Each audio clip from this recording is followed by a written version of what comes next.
Hello. Topic is molecular diagnosis. इस topic में हम क्या देखने वाले हैं कि कैसे किसी भी डिसीज़ की हम अर्ली डायग्नोसिस कर सकें। देखो बोले तो हमको जब कोई डिसीज़ होती है तो उसके सिम्टम्स होते हैं कुछ, उस सिम्टम्स से वो सिम्टम्स किससे रिलेटेड हैं उससे हमको पता लगता है कि अपन को कौन सी बीमारी हुई है। लेकिन उन सिम्टम्स के आने से पहले ही बीमारी का कैसे पता लगाया जाए, that is what we are going to study in this topic. और ये टॉपिक तुम्हारा बायोटेक में है तो कुछ ना कुछ बायोटेक से भी रिलेटेड होगा।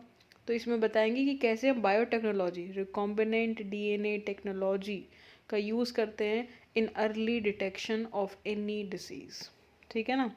तो देखो क्या बोल रहे हैं कि you know that for effective treatment of a disease, अगर हमको किसी डिसीज़ है उसका ट्रीटमेंट करना है और वो भी इफेक्टिव, तो उसके लिए बहुत ही बढ़िया क्या रहता है कि अर्ली डायग्नोसिस कर लो उसको पहले ही पहचान लो उसके सिम्टम्स आने से पहले ही। And understanding its pathophysiology is very important. Pathophysiology का मतलब है तुम्हारा कि जो पर्टिकुलर तुमको डिसीज़ हुई है, एबनॉर्मलिटी हुई है, उसकी स्टडी करना कि वो कैसे ठीक होगी, क्या चीज़ है, क्या सिम्टम्स दिखाने वाली है, एंड सो ऑन। यूजिंग ये जो कन्वेंशनल मेथड होते हैं ना, जैसे तुम्हारा यूरिन टेस्ट हो गया, ब्लड टेस्ट हो गया, सीरम एनालिसिस, यूरिन एनालिसिस, ये सब कन्वेंशनल मेथड है और इन सब में early detection is not possible. हम उनको किसी एक टाइम, पर्टिकुलर टाइम के बाद ही पहचाना जा सकता है। ऐसा नहीं है कि तुम अभी बीमारी हुई है, बहुत कम अमाउंट में पैथोजन प्रेजेंट है और तुम कन्वेंशनल मेथड का यूज़ करके उस बीमारी को अभी पहचान लो ताकि अभी वो ठीक हो। तो अर्ली डिटेक्शन या early diagnosis is not possible using your conventional methods. ठीक है ना। चलो आगे क्या बोल रहे हैं कि recombinant DNA technology, polymerase chain reaction बोले तो PCR, enzyme linked immunosorbent assay ELISA are some of the techniques जिनसे हम अर्ली डायग्नोसिस कर सकते हैं। तो क्वेश्चन आ सकता है तुम्हारे लिए, है ना, ऑप्शंस में आ सकते हैं कि कौन कौन सी चीज़ें अर्ली डायग्नोसिस में हेल्प करती हैं। सीरम एनालिसिस, यूरिन एनालिसिस, या फिर तुम्हारा पीसीआर। तो option is going to be PCR. जो राइट ऑप्शन होगा कौन सा होगा, पीसीआर। अर्ली डायग्नोसिस में कौन यूज होंगे तुम्हारे, अर्ली डायग्नोसिस में तुम्हारे कौन होंगे, रिकॉम्बिनेंट डीएनए टेक्नोलॉजी, पीसीआर और एंजाइम लिंक्ड इम्यूनोसॉर्बेंट। ऐसे तीनों को डिटेल में भी बता रखा है, थोड़ा थोड़ा हम डिटेल में पढ़ेंगे। देखो पीसीआर में क्या करते हैं, अभी देखो इसमें, अभी पहले समझो प्रेजेंस ऑफ पैथोजन। कोई भी पैथोजन हो सकता है ना, बॉडी पर कुछ भी अटैक कर सकता है, बैक्टीरियल वायरस, बैक्टीरिया हो सकता है, तुम्हारा वायरस हो सकता है, इज नॉर्मली सस्पेक्टेड। हमको कब पता लगता है कि हमारे बॉडी के अंदर वायरस है, बैक्टीरिया है, कुछ इन्फेक्शन हो रहा है, कुछ डिसीज हो रही है, जब ऑलरेडी उनका नंबर हाई होता है बॉडी के अंदर, already very high in the body. ठीक है ना। तो presence of pathogen is normally suspected only when the pathogen has produced a certain symptom, produce a disease symptom। कोई symptom हमारी बॉडी में प्रोड्यूस जब ये लोग पैथोजन कर देते हैं तब हमको पता लगता है। सोचो वायरस ने अटैक कर रखा है, जब हमको कोल्ड होगा, है ना, नाक बहेगी, कुछ तो होगा, तो हमको पता लगेगा कि हाँ भाई अपन को कोल्ड हो रहा है, कुछ किया जाए। लेकिन कुछ कुछ डिसीज़ क्या होती हैं कि जिनकी अर्ली डायग्नोसिस कर लो तो ही ठीक है तुम्हारा, क्योंकि बाद में उनका cure is not possible at all.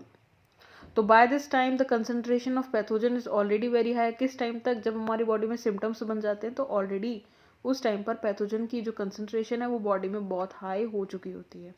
लेकिन very low concentration of bacteria और virus can be detected by amplification of their nucleic acid by PCR। इसमें बता रखा है कि PCR से हम कैसे कर सकते हैं, उनके न्यूक्लिक एसिड कौन कौन, तुम्हारा डीएनए और तुम्हारा आरएनए, इनको एम्पलीफाई कर दो, चाहे तो डीएनए हो या तुम्हारा आरएनए हो, एम्पलीफिकेशन करो। एम्पलीफिकेशन किससे करते हैं, पीसीआर से करते हैं। ऑलरेडी चैप्टर 9 के अंदर पढ़ चुके हैं इसको। तो पीसीआर से एम्पलीफिकेशन करो अपने न्यूक्लिक एसिड की, तुमको पता लग जाएगा, अर्ली डायग्नोसिस हो जाएगी कि कोई बैक्टीरिया तो नहीं है बॉडी के अंदर, कोई वायरस तो नहीं है। ठीक है ना। जब हमारी बॉडी के अंदर सिम्टम्स इनके विजिबल तक नहीं होते हैं तब के लिए हम पीसीआर का यूज़ कर सकते हैं। सबसे पहला ऑप्शन हमारा ये है। Can you detect how PCR can detect very, can you explain how PCR can detect very low amount of DNA. हाँ, कैसे करते हैं, बॉडी होती है, पेशेंट की बॉडी है, उससे लेंगे तुम ब्लड सैंपल लो, तुमको कुछ ब्लड सैंपल लिया यहाँ से, ब्लड सैंपल में तुम्हारा क्या होगा, डीएनए प्रेजेंट होगा, तुम्हारा आरएनए प्रेजेंट होगा। इसको पीसीआर मशीन में लेके जाओ, पीसीआर इसकी पॉलीमरेज चेन रिएक्शन कराओ, इससे क्या होगा, एम्प्लीफिकेशन, मल्टीपल कॉपीज बनेंगी ऑफ योर न्यूक्लिक एसिड, बोले तो डीएनए एंड योर आरएनए।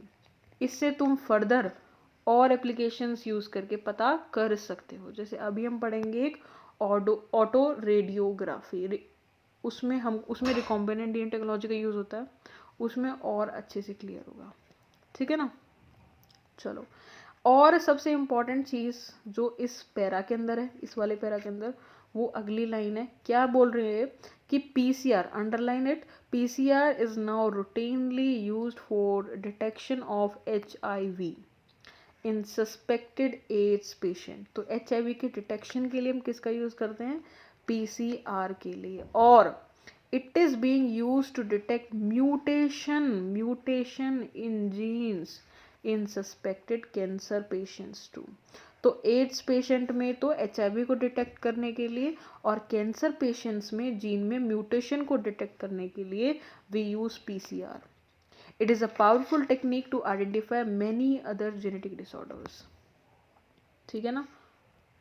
अब यहाँ पर हम बात करेंगे ऑटो रेडियोग्राफी की। देखो, ऑटो रेडियोग्राफी थोड़ा सा कंफ्यूजिंग टॉपिक है, लेकिन ज़्यादा कंफ्यूजन में नहीं रहना है, सिंपल समझना है।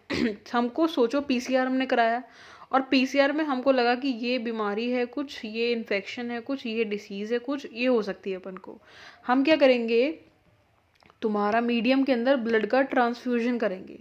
सबसे पहला स्टेप क्या है, ब्लड ट्रांसफ्यूजन। सबसे पहला स्टेप क्या होगा तुम्हारा, ब्लड ट्रांसफ्यूजन। उसमें क्या होगा, दो तरह की, या तो तुम्हारा म्यूटेंट जीन बन गया होगा, या तो कुछ म्यूटेशन हो गई होगी, डिसीज़ है ना, या फिर तुम्हारा नॉर्मल जीन ही रहा होगा। दो ही केसेस हो सकते हैं। अब हम सेकंड स्टेप में यूज़ करते हैं एक चीज़ जिसे बोलते हैं प्रोब। प्रोब में क्वेश्चन आ सकता है, किसके लिए बोला गया है, या तो तुम्हारा ये सिंगल स्ट्रैंडेड होता है, सबसे पहली बात तो ये सिंगल स्ट्रैंडेड होता है, तो या तो ये तुम्हारा सिंगल स्ट्रैंडेड डीएनए होगा या आरएनए होगा। ये अलग से हम बना के रखते हैं बाहर से। तो सिंगल स्ट्रैंडेड डीएनए या आरएनए कंप्लीमेंट्री टू नॉर्मल जी, ये किसके कंप्लीमेंट्री होता है, मतलब इसके अंदर किसके लिए कंप्लीमेंटरिटी होती है, नॉर्मल जीन के लिए। और सबसे इंपॉर्टेंट चीज़ क्या है कि ये एक रेडियो एक्टिव मॉलिक्यूल के साथ टैग्ड होता है। जैसे ये तुम्हारा जो है डार्क ब्लू पेन से बना रखा है, दिस इज़ योर प्रोब। ये प्रोब है मानो, इस पर हम एक रेडियो एक्टिव मटेरियल चिपका के रखते हैं, उसका भी एक अलग ही रोल है, वो भी पढ़ेंगे। अब इसके अंदर जो कंप्लीमेंटेरिटी होती है वो किसके लिए होती है, नॉर्मल जीन के लिए, म्यूटेंट जीन के लिए नहीं होती है। ये तो समझ रहे हो ना कि किसके बारे में बात हो रही है। अगर मानो ये ए जी टी सी ऐसे कुछ कंप्लीमेंटेरिटी है, तो इसके लिए किसके लिए कंप्लीट, जी एक ए किसके लिए, टी के लिए, जी किसके लिए, सी के लिए, टी किसके लिए, ए के लिए, ऐसे कंप्लीमेंट्री होंगे एक दूसरे के लिए, है ना। ये और डिटेल में हम मॉलिक्यूलर वाले चैप्टर के अंदर पढ़ते हैं। लेकिन अभी तुम एक चीज़ समझो कि इसके अंदर जो ये किसके कंप्लीमेंट्री होता है, नॉर्मल जीन के लिए होता है। तो ये प्रोब को हम सेकंड स्टेप के अंदर जैसे ही डालेंगे, वैसे ही ये तुम्हारा नॉर्मल जीन के साथ बाइंड हो जाएगा, लेकिन म्यूटेंट जीन के साथ नहीं होगा। क्यों नहीं होगा, हाँ क्यों नहीं होगा उसके साथ, देखो यहाँ पर लिखा हुआ है कि म्यूटेंट जीन के साथ नहीं होगा, does not appear on photographic film. कैसे, देखो एक सेकंड रुको ज़रा, हमने क्या करा कि सबसे पहले दोबारा देखो, सबसे पहले ब्लड ट्रांसफ्यूजन करा, उसके बाद हमने प्रोब डाला इसके अंदर। प्रोब क्या होगा, नॉर्मल जीन के साथ तो बाइंड हो जाएगा, म्यूटेंट के साथ नहीं होगा। अब तीसरे स्टेप में हम डालते हैं एक्स रेज। क्या करते हैं, एक्स रेज डालते हैं। जैसे ही एक्स रेज तुम्हारा इस वाले रेडियो एक्टिव मटीरियल पर होंगी तो ये ग्लो करेगा, ये फोटोग्राफिक फिल्म पर आएगा। एक आगे का स्टेप भी होता है कि इसको वॉश करते हैं, जो म्यूटेंट, ये बुक में बिल्कुल भी नहीं है, टॉपिक से भी बिल्कुल अलग है। वॉश करते हैं कि म्यूटेंट जीन तो वॉश आउट हो जाता है, लेकिन जो तुम्हारा नॉर्मल जीन है वो वॉश आउट नहीं होता है, क्योंकि वो बाइंड कर रखा होता है तुम्हारे प्रोब के साथ, ठीक है ना। अब जैसे ही हम एक्सरेज डालेंगे, जैसे ही हम क्या करेंगे, एक्सरेज डालेंगे, वैसे ही तुम्हारा नॉर्मल जीन तो फोटोग्राफिक फिल्म पर आएगा, लेकिन म्यूटेंट जीन नहीं आएगा। क्यों, क्योंकि प्रोब म्यूटेंट के साथ बाइंड ही नहीं हुआ। क्यों? क्योंकि कॉम्प्लीमेंटेरिटी ही नहीं है उसके साथ। वो किसके कॉम्प्लीमेंट्री है? सिर्फ नॉर्मल जीन के लिए। तो म्यूटेंट जीन में देखो क्या लिखा है, does not appear on photographic film because it does not have complementarity with probe. Normal gene वहीं तुम्हारा विजिबल होगा एक्स रेज के अंदर। इस तरह से हम पता कर सकते हैं कि क्या म्यूटेशन बॉडी के अंदर है कि नहीं है, क्योंकि जो ये मार्केट में प्रोब ऑलरेडी अवेलेबल है तुम्हारे, ये नॉर्मल जीन के साथ बाइंड हो जाएंगे लेकिन म्यूटेंट के साथ बाइंड नहीं होंगे। रीजन इज सिंपल, कॉम्प्लीमेंटेरिटी, कि कॉम्प्लीमेंट है उसके लिए नहीं है, सिंपल है। फिर एक्सरेज डालेंगे, एक्सरेज में तुम्हारा ये जो यहाँ पर दिख रखा है तुमको, this is your radio active material, यही तो ग्लो करेगा। तो नॉर्मल जीन तो ग्लो कर जाएगा, म्यूटेंट नहीं ग्लो करेगा। बोले तो तुम्हारा फोटोग्राफिक फिल्म पर म्यूटेंट जीन नहीं दिखेगा। अब एनसीईआरटी पे आते हैं। देखो क्या बोल रही है कि अ सिंगल स्ट्रैंडेड डीएनए और आरएनए इंपॉर्टेंट है बहुत ज़्यादा, tagged with the radio active material जिसको बोलते हैं probe, is allowed to hybridize to its complementary DNA in a clone of cell। Clone of cell इसलिए बोल रहे हैं क्योंकि हमने ऑलरेडी क्या करा रखा है, पीसीआर करा रखा है। उसके बाद हम रेडियोग्राफी पे आए हैं और पीसीआर में तुम्हारा एम्पलीफिकेशन ऑलरेडी हो रखा है। किस किस का? Amplification of nucleic acid by PCR, ये ऑलरेडी हो रखा है। इसलिए यहाँ पर बोल रखा है कि बहुत सारी कॉपीज रखी हैं, क्लोन्स हैं of cell, followed by detection using autoradiography. किसका यूज करते हैं हम? प्रोब का, जो किसके साथ हाइब्रिडाइज करता है, to its complementary DNA in a clone of cells. ठीक है ना?